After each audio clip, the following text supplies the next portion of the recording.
ಈ ಉತ್ಸವ 47 ದಿವಸಕ್ಕೆ ನಿಲ್ಲಬಾರದು,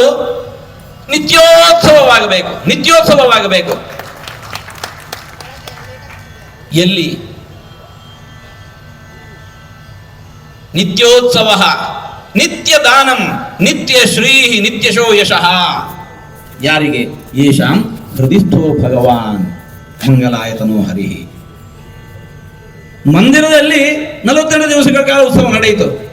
ಇನ್ನೂ ಉತ್ಸವ ಆಗಬೇಕಾದದ್ದು ರಾಮರಾಜ್ಯದಲ್ಲಿ, ಭರತಖಂಡದಲ್ಲಿ, ಎಲ್ಲ ಕಡೆ ಕೂಡ ಈ ಉತ್ಸವ ನಡೆಯಬೇಕು. ರಾಮನನ್ನು ಕೇವಲ ಅಲ್ಲಿರತಕ್ಕಂತಹ ಗರ್ಭಗುಡಿಯೊಳಗೆ ಪ್ರತಿಷ್ಠೆ ಮಾಡಿದ್ರೆ ಸಾಲದು, ಎಲ್ಲರ ಹೃದಯದೊಳಗೆ ರಾಮನ ಪ್ರತಿಷ್ಠೆ ಆಗಬೇಕು. ನಮ್ಮ ಮಂದಿ ಎಲ್ಲರೂ ಕೂಡ ರಾಮ ಮಂದಿರ ಆಗಬೇಕು. ವಿಶೇಷವಾಗಿ ನಮ್ಮ ಮುಂದಿನ ಸಂತತಿ, ವಿಶೇಷವಾಗಿ ನಮ್ಮ ಮುಂದಿನ ಮಕ್ಕಳು, ಅವರೆಲ್ಲರೂ ಕೂಡ ರಾಮ ಮಂದಿರ ಆಗಬೇಕು. ಅವರ ಹೃದಯದೊಳಗೆ ರಾಮನ ಪ್ರತಿಷ್ಠೆ ಆಗಬೇಕು. ನಾವಿವತ್ತು ನಡೆಸುವಂತಹ ಉತ್ಸವಗಳಿಂದಾಗಿ ಮೈಮರೆಯುವ ಹಾಗಿಲ್ಲ, ಮೈಮರೆಯಬಾರದು. ಯಾಕೆಂತಂದ್ರೆ ಅಪಸ್ವರಗಳು ಆವತ್ತೂ ಕೇಳ್ತಾ ಇದ್ದಾವೆ, ಇವತ್ತೂ ಕೇಳ್ತಾ ಇದ್ದಾವೆ. ಮಂದಿರ ಕಟ್ಟಿಕೊಳ್ಳಿ, ಮೋದಿಯವರು ಇರುವ ತನಕ, ಯೋಗಿಯವರು ಇರುವ ತನಕ ಮಂದಿರ ಇರುತ್ತೆ, ಮರು ದಿವಸ ನಾವು ಅದನ್ನು ಕಿತ್ತು ಹಾಕ್ತೇವೆ ಎನ್ನುವ ಮಾತನ್ನು ನಾವು ಕೇಳ್ತಾ ಇದ್ದೇವೆ. ಅಂತಹದಕ್ಕೆ ಯಾವತ್ತೂ ಅವಕಾಶ ಕೊಡಬಾರದು. ಮಂದಿರ ಶತಶತಮಾನಗಳ ಹೋರಾಟದ ಫಲವಾಗಿ, ಅದೆಷ್ಟು ಮಂದಿಯ ಬಲಿದಾನದ ಫಲವಾಗಿ, ಅದೆಷ್ಟು ಕಾನೂನಾತ್ಮಕ ಹೋರಾಟದ ಫಲವಾಗಿ ಮಂದಿರ ನಿರ್ಮಾಣ ಆಗಿದೆ. ಎಷ್ಟು ಕಾಲ ಉಳಿಬೇಕು? 10 ವರ್ಷ, 100 ವರ್ಷ, 200 ವರ್ಷ, 1000 ವರ್ಷ ಅಲ್ಲ. ಆಚಂದ್ರಾರ್ಕವಾಗಿ ಮಂದಿರವಾಗಿ ಉಳಿಬೇಕು. ಆಚಂದ್ರಾರ್ಕವಾಗಿ ಮಂದಿರವಾಗಿ ಉಳಿಬೇಕು ಅಂತಿದ್ರೆ ಈ ಭರತಖಂಡದಲ್ಲಿ ಹಿಂದೂಗಳು, ಸನಾತನ ಧರ್ಮಿಗಳು ಬಹುಸಂಖ್ಯಾತರಾಗಿ ಇರುವಷ್ಟು ಕಾಲ ಮಾತ್ರ ಮಂದಿರವಾಗಿ ಉಳಿಯುತ್ತೆ.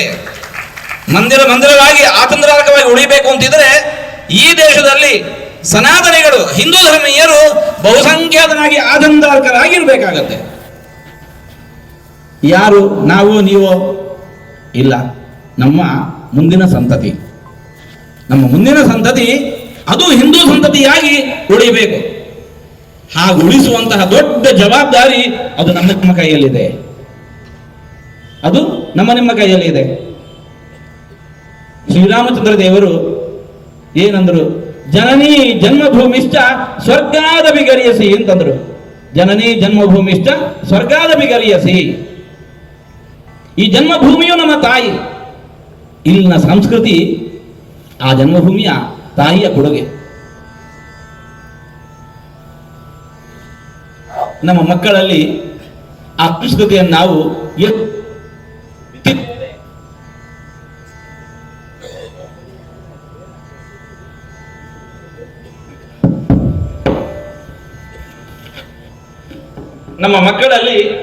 ಈ ಸಂಸ್ಕೃತಿಯನ್ನು ನಾವು ಎಷ್ಟು ಬಿತ್ತಿದ್ದೇವೆ, ಎಷ್ಟು ಬೆಳೆಸಿದ್ದೇವೆ. ಗಮನಿಸಿ, ಒಂದು ಸಂದರ್ಭ. ನಮ್ಮನೆಯ ಮಕ್ಕಳು, ನಾವು ಹೆತ್ತು ಹೊತ್ತು ಸಾಕಿ ಸಲಹಿ ಬೆಳೆಸಿದ ಮಕ್ಕಳು ನಮ್ಮನ್ನು ಒಂದು ದಿವಸ ಅಪ್ಪ ಅಮ್ಮ ಅಂತ ಕರೆದಿಲ್ಲ. ನಿನ್ನನ್ನ ಅಪ್ಪ ಅಮ್ಮ ಅಲ್ಲ ಅಂತಾವೆ. ಪಕ್ಕದ ಮನೆಯ ಮಂದಿಯನ್ನು ಅಪ್ಪ ಅಮ್ಮ ಅಂತ ಕರೀತಾರೆ. ನಿಮಗೆ ಹಾಗಾದೀತು, ಅಪ್ಪಮ್ಮಂದಿರಿಗೆ ಹಾಗಾದೀತು.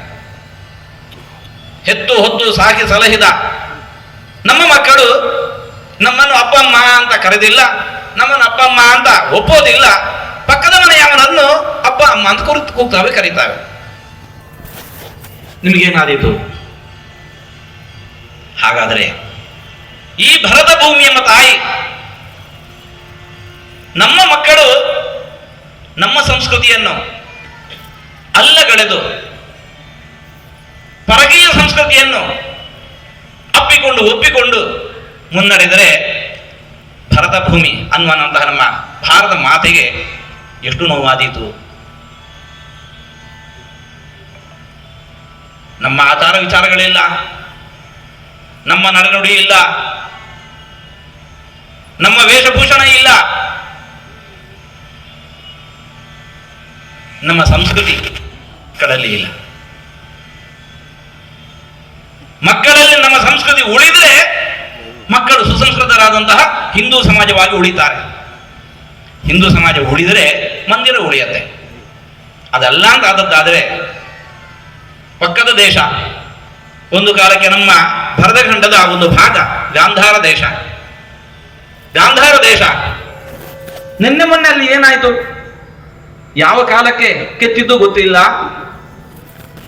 ಬಂಡೆಯಲ್ಲಿ ಕೆತ್ತಿದಂತಹ ಅಂತಹ ಎತ್ತರದ ಒಂದು ಬುದ್ಧನ ಪ್ರತಿಮೆ ನೀವು ನೋಡ್ತಾ ಇರುವಂತೆ ಭಗ್ನವಾಗಿ ನೆಲದ ಮೇಲೆ ಬಿತ್ತು, ಪುಡಿ ಪುಡಿಯಾಗಿ ನೆಲದ ಮೇಲೆ ಬಿತ್ತು. ಇಂತಹ ಅಪಾಯ ಎಲ್ಲ ದೇಶಗಳಿಗೂ ಕಾದಿರುವಂತಹದ್ದು. ನಮ್ಮ ಮಕ್ಕಳು ನಮ್ಮ ಸಂಸ್ಕೃತಿಯಿಂದ ದೂರ ಆದರು ಅಂತಂದ್ರೆ ಇಂತಹ ಅಪಾಯ ತಪ್ಪಿದ್ದಲ್ಲ. ಆ ಎಚ್ಚರಿಕೆಯೊಂದಿಗೆ ಈ ಉತ್ಸವವನ್ನು ಆಚರಿಸಬೇಕು. ಈ ಉತ್ಸವ ಇವತ್ತಿಗೆ ಮಾತ್ರ ಅಲ್ಲ, ಅಖಂಡವಾಗಿ ಇಲ್ಲಿ ಉಳಿಬೇಕು ಅಂತಿದ್ರೆ ನಮ್ಮ ಮಕ್ಕಳನ್ನು ನಾವು ಹಾಗೆ ಬೆಳೆಸಬೇಕು. ನಮ್ಮ ಮಕ್ಕಳನ್ನು ನಾವು ಹಾಗೆ ಬೆಳೆಸಬೇಕು.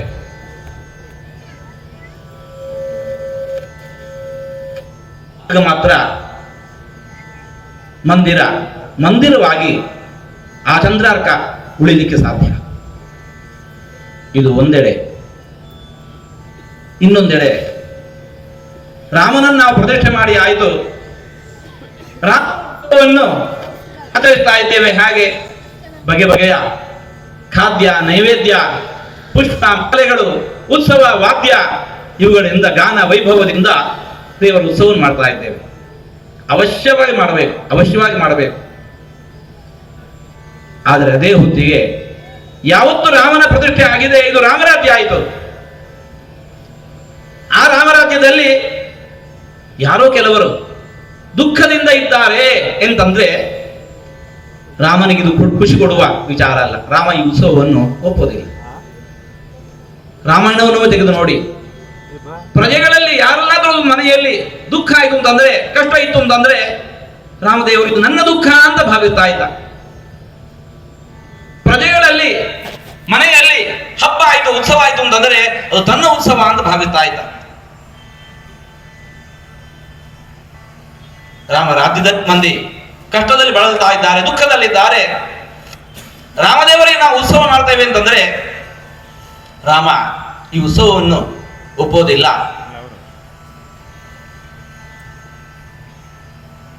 ನೋಡಿ, ಒಬ್ಬ ತಾಯಿಗೆ ಇಂತಹದ್ದೇ ಒಂದು ದೊಡ್ಡ ಸಭೆಯಲ್ಲಿ ಸಹಸ್ರಾರು ಮಂದಿಯ ಮುಂದೆ ಸಮ್ಮಾನ ನಡೀತಾ ಇದೆ. ಆ ಹೊತ್ತಿಗೆ ಅದೇ ತಾಯಿಯ ಒಂದು ಮಗು ಅಲ್ಲಿ ಅಂಗಳದಲ್ಲಿ ಆಟಾಡ್ತಾ ಇತ್ತು, ಬಿದ್ದು ಕೈಕಾಲು ಗಾಯ ಮಾಡಿಕೊಂಡು ಕೈಯೆಲ್ಲ ಕೆಸರು ಮಣ್ಣು ಎಲ್ಲ ಮೆತ್ತಿಕೊಂಡು ಅಳುತ್ತಾ ಇದೆ.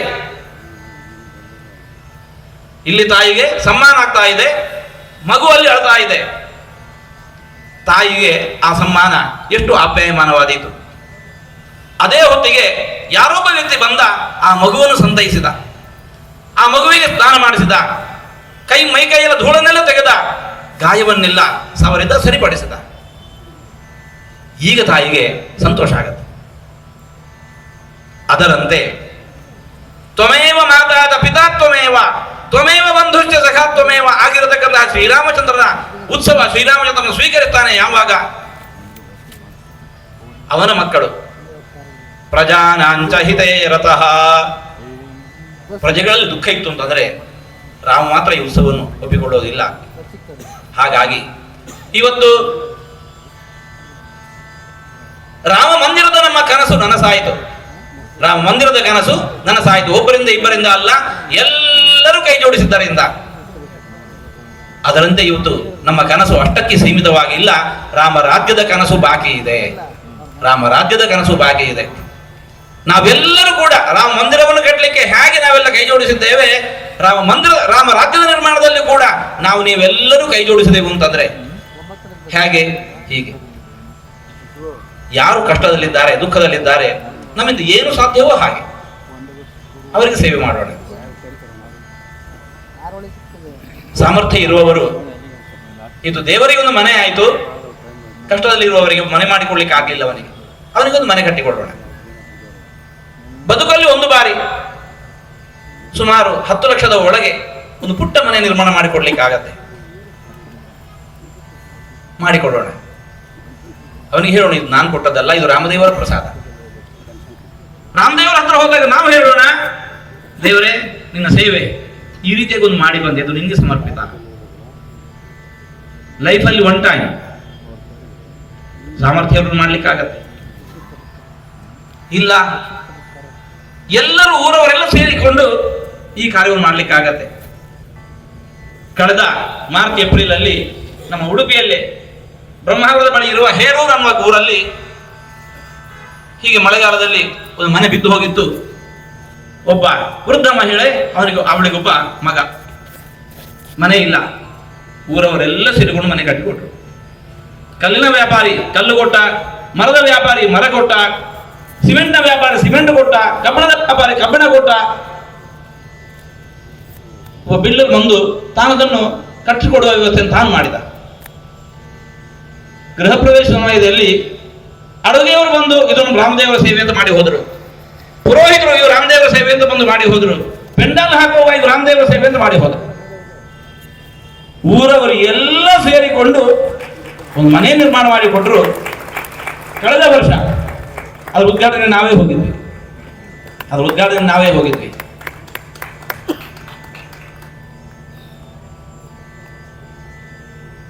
ಇಂತಹ ಅನೇಕ ಸೇವೆಗಳು ರಾಮದೇವರ ಹೆಸರಲ್ಲಿ ನಡೀತಾ ಇದ್ದಾಗ ಎಲ್ಲರೂ ಇದರಲ್ಲಿ ಕೈ ಜೋಡಿಸಿದ್ದಾದರೆ ರಾಮರಾಜ್ಯದ ಸಂಕಲ್ಪ ಅದು ಪರಿಪೂರ್ಣ ಆಗಲಿ ಕೂಡ ಕಷ್ಟ ಇಲ್ಲ. ಆ ರೀತಿ ನಾವೆಲ್ಲರೂ ಕೂಡ ಅದರಲ್ಲಿ ಕೈ ಜೋಡಿಸೋಣ, ಆವಾಗ ಮಾತ್ರ ರಾಮದೇವರ ಸೇವೆ ಪರಿಪೂರ್ಣ ಆಗತ್ತೆ. ಇಂತಹ ಈ ಉತ್ಸವ ಅದು ಪರಿಪೂರ್ಣ ಆಗತ್ತೆ. ಈ ಉತ್ಸವದಲ್ಲಿ ಇವತ್ತು ರಾಮದೇವ ಉತ್ಸವವನ್ನು ಮಾಡಿ ಬಂದಿದ್ದೇವೆ ಎಂಬ ಕಾರಣಕ್ಕೋಸ್ಕರ ನಮ್ಮನ್ನು ಇವತ್ತು ಸ್ವಾಗತಿಸುತ್ತಾ ಇದ್ದೀರಿ. ಇದು ನಮಗೆ ಸಲ್ಲುವ, ಒಬ್ಬರಿಗೆ ಸಲ್ಲುವ ಗೌರವ ಅಲ್ಲ. ನಮ್ಮಂತಹ ಯಾವುದೇ ಸಂದರ್ಭದಲ್ಲಿ ಇದ್ರೂ ಕೂಡ ಅವರು ಇದೇ ಕಾರ್ಯವನ್ನು ಮಾಡಿಯೇ ಬರುವವರು. ಹಾಗಾಗಿ ನಾವು ಇಂತಹ ಕಾರ್ಯವನ್ನು ಮಾಡಿಲ್ಲ ಅನ್ನೋದು ಅಪರಾಧ ಆಗ್ತಿತ್ತು ಹೊರತು ಮಾಡಿದ್ರಿಂದಾಗಿ ದೊಡ್ಡ ಸಾಧನೆ ಅಲ್ಲ. ಮಾಡಿಲ್ಲ ಅಂತ ಹೇಳಿದ್ರೆ ದೊಡ್ಡ ಅಪರಾಧ ಆಗ್ತಾ ಇತ್ತು. ಹಾಗಾಗಿ ಇವತ್ತು ಈ ಸಮ್ಮಾನ ಗೌರವ ಏನಿದೆ ನಮ್ಮ ನಾಡಿನ ಎಲ್ಲ ಸಂತರಿಗೂ ಕೂಡ ಇದನ್ನು ಸಮರ್ಪಿಸ್ತಾ ಇದ್ದೇವೆ.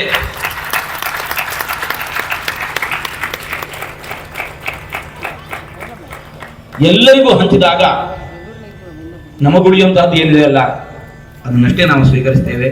ಆಕಾಶಾತ್ ಪತಿತಂತೋಯಂ ಯಥಾ ಗಚ್ಚತಿ ಸಾಗರಂ ಸರ್ವದೇವ ನಮಸ್ಕಾರ ಕೇಶವಂ ಪ್ರತಿಗಚ್ಚತಿ ಅಂತ ಹೇಳ್ತಾ ಈ ಎಲ್ಲ ಉತ್ಸವವನ್ನು ರಾಮದೇವರ ಉತ್ಸವ ಅಂತ ರಾಮದೇವರಿಗೆ ಸಮರ್ಪಿಸಿ ಇದರಲ್ಲಿ ಇಂತಹದೊಂದು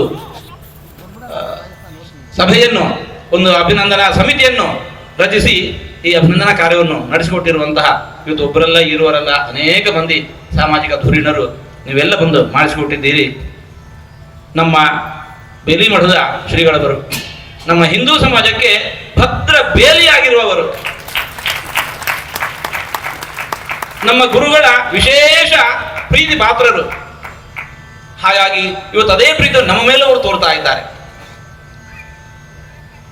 ಶ್ರೀಗಳವರನ್ನು ಕೂಡ ನಾವು ಹೃತ್ಪೂರ್ವಕವಾಗಿ ಅಭಿನಂದಿಸಿ, ನೆರೆದಿರುವ ಓರ್ವರಲ್ಲ ಇರುವರಲ್ಲ ಅನೇಕ ಸಮಾಜದ ನೇತಾರರು ನೀವೆಲ್ಲ ಬಂದು ಈ ಕಾರ್ಯಕ್ರಮವನ್ನು ನಡೆಸಿಕೊಟ್ಟಿದ್ದೀರಿ. ಕೆಳಗೆ ಇವತ್ತು ಭವ್ಯವಾದಂತಹ ಮೆರವಣಿಗೆಯನ್ನು ಮಾಡುವ ಮೂಲಕ ನಿಮ್ಮ ರಾಮದೇವರ ಕುರಿತಾಗಿ ನಿಮಗೆ ಇರತಕ್ಕಂತಹ ಭಕ್ತಿ ಭಾವ ಏನು ಅನ್ನೋದನ್ನು ರಾಮದೇವರಿಗೆ ಸಮರ್ಪಿಸಿದ್ದೀರಿ. ನಿಮಗೆಲ್ಲರೂ ಕೂಡ ರಾಮದೇವರ ಅನುಗ್ರಹ ಶ್ರೀರಕ್ಷೆ ನಿರಂತರ ಇರಲಿ ಅಂತ ಪತ್ರವನ್ನು ಪ್ರಾರ್ಥಿಸಿ ಮಾತನ್ನು ಮುಕ್ತಾಯಗೊಳಿಸ್ತಾ ಇದ್ದೇವೆ. ಕೃಷ್ಣಾರ್ಪಣ.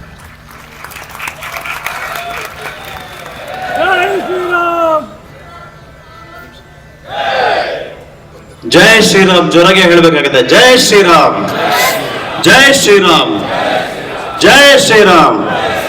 ನಿಜವಾಗ್ಲೂ ಗುರುಗಳು ಮಾತಾಡ್ತಾ ಇದ್ದಾಗ ನಮಗೊಂದು ವಿಚಾರ ಎಲ್ಲರಿಗೂ ಬಹಳ ಸ್ಪಷ್ಟವಾಗಿ ಗೋಚರ ಆಗಿದೆ ಏನು ಅಂತಂದ್ರೆ, ಆ ಕಾಳಿದಾಸ ಹೇಗೆ ಪುರ ಕವಿನಾಮಗಳನ್ನ ಪ್ರಸಂಗ ಕನಿಷ್ಠ ಕಾತಿಸಿದ ಕಾಳಿದಾಸ ಅಂತ ಆ ರೀತಿ ಎಲ್ಲವನ್ನ ಭಗವಂತನಿಗೆ ಸಮರ್ಪಣೆ ಮಾಡಿಬಿಟ್ರು. ಯಾರೇ ಇದ್ದಿದ್ರು ಇದನ್ನ ಮಾಡ್ತಾ ಇದ್ರು, ಮಾಡ್ಲಿಲ್ಲ ಅಂದ್ರೆ ಅಪರಾಧ ಆಗ್ತಾ ಇದೆ ಅಂತ ಹೇಳಿದ್ರು.